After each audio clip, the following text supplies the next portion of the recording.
Hello everyone, I hope आप सभी बहुत अच्छे होंगे। स्वागत है आपका मेरे फार्मेसी अभ्यास चैनल में। आज हम शुरू करेंगे यूनिट 3 का। हमने यहाँ तक का ऑलरेडी कवर कर चुके थे। हम टीम्स तक, ड्रग डेवलपमेंट टीम्स तक हम ऑलरेडी कवर कर चुके थे।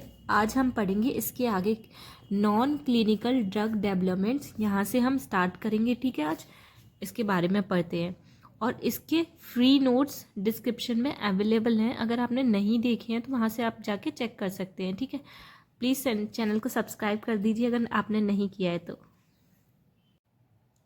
तो चलो देखते हैं नॉन क्लिनिकल ड्रग डेवलपमेंट क्या होता है हमारा, इसके बारे में समझते हैं। देखो, नॉन क्लिनिकल ड्रग डेवलपमेंट को हम और किस नाम से जानते हैं? प्री क्लिनिकल ड्रग डेवलपमेंट भी बोलते हैं, ठीक है। अब ये बताओ, हम इसे पढ़ते ही क्यों हैं? नॉन क्लिनिकल ड्रग डेवलपमेंट को हम क्यों पढ़ रहे हैं?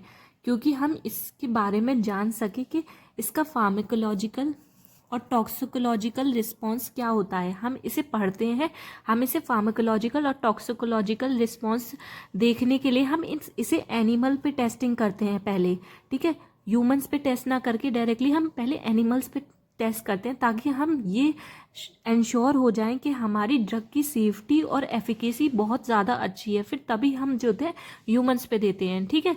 ये होता है हमारा नॉन क्लिनिकल ड्रग डेवलपमेंट के बारे में। अब देखो, पढ़ते हैं क्या है।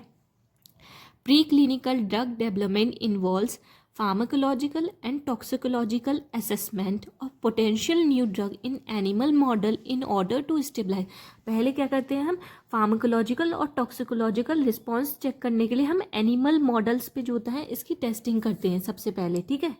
फिर है हमारा it's safety and efficacy before the administration to human volunteers in clinical trial phase. पहले हम ह्यूमन वॉलंटियर पे ना देके हम किस पे करते हैं? एनिमल मॉडल पे करते हैं, ताकि हम इससे इंश्योर हो जाएं, वो उसकी सेफ्टी और उसकी एफिकेसी से इंश्योर हो जाएं, ठीक है। इसीलिए हम करते हैं। अब देखो, अब नेक्स्ट क्या है हमारा? The GLP regulation are found in 21 CFR part 58.58%, ठीक है। ये जो हम प्री क्लिनिकल ट्रायल्स या नॉन क्लिनिकल ड्रग डेवलपमेंट करते हैं, वो सारे हम जो होते हैं रूल्स एंड रेगुलेशन के साथ ही करते हैं। तो वो कौन से रूल्स और रेगुलेशन के अंडर में आते हैं? GLP रेगुलेशन 21 CFR पार्ट 58%, इसके अंदर में आते हैं। अगर आप इसमें जाके देखेंगे तो प्री क्लिनिकल ट्रायल से रिलेटेड सारी गाइडलाइंस, सारे रूल्स एंड रेगुलेशन आपको पता चल जाएंगे, ठीक है। अब देखो, प्री क्लिनिकल ट्रायल के दो मेथड्स होते हैं, इन विट्रो, इन वीवो, ठीक है। इन विट्रो में हम क्या पढ़ते हैं? ये जो होते हैं इन विट्रो में हम जो होते हैं एनिमल पे टेस्टिंग करते हैं, जो रोटेन एनिमल भी हो सकते हैं और नॉन रोटेन एनिमल भी हो सकते हैं। For example Guinea pigs, mice, rat, rabbit, dogs, ये हो गए। इसमें मेल एंड फीमेल दोनों इन्वॉल्व होंगे, ठीक है। अब इन वीवो में हम किस पे देखते हैं? इन वीवो में भी हम एनिमल्स पे ही देखते हैं, पर एनिमल्स के आइसोलेटेड सेल्स और टिश्यूज़ पे देखते हैं, ठीक है। टिश्यूज़ पे हम टेस्टिंग करते हैं, ठीक है। देखो, इन विट्रो में आउटसाइड द लिविंग ऑर्गेनिज, ठीक है। इन वीवो में within the living organism, ठीक है। अब देखो, इससे रिलेटेड पढ़ते हैं। देखो, सेल लाइन और isolated tissues are used as in vitro models and both rodent and non-rodent animals such as mice, rat, guinea pigs, dog, monkey, etc। देखो, बताया ना मैंने, इन विट्रो में किस में देखेंगे?